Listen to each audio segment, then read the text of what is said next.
কেউ কেউ বলছে আমাদের কাছে তারা নিয়ে যাচ্ছে, ওখানে সীমারেখা আছে, বর্ডার আছে, আমরা নিজেদের আঙ্গুল তুষ্টি বসে কাজে আমাদের এটার অভাব নাই। এটা তো বললাম সমুদ্রের উপরই বাঁধবে, বন্দর, জাহাজ আর মাছ, এই তিনটা রেখা, মাঝখানে পানি, মাঝখানে মাছ, সমুদ্রের গভীরে তলদেশে গ্যাস।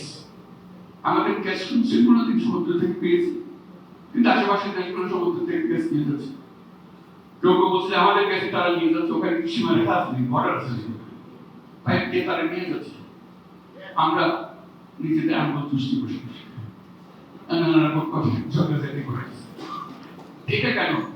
এটাও একটা ফয়সালা হয়ে গেল।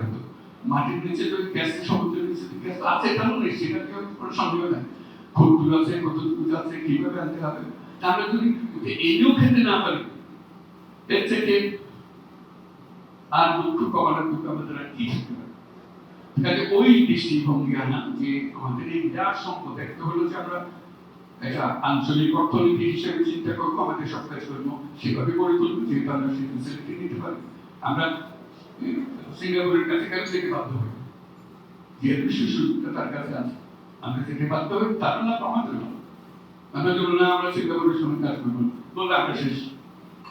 কাজে আমরা যখন ফ্যাসিলিটি দিতে পারবো, সবাই আমাদের কাছে আসবে, যে যেখানেই থাকুক, তার রাজনৈতিক মতামত যেগুলো থাকবে চলে যায়, মানুষের স্বার্থের যে স্রোত, এটা ঠিক ঠেকাতে পারে। কাজে সেটুকু আমাদের কাজে এই হলো আরেকটা মাত্রা, যেটার কথা দেশের চিকিৎসা যে মাত্রাটা, নতুন মাত্রার কথা বলছি। বাংলাদেশ হচ্ছে সীমাবদ্ধ মেয়াদ, যেটা এখানে সীমাবদ্ধ।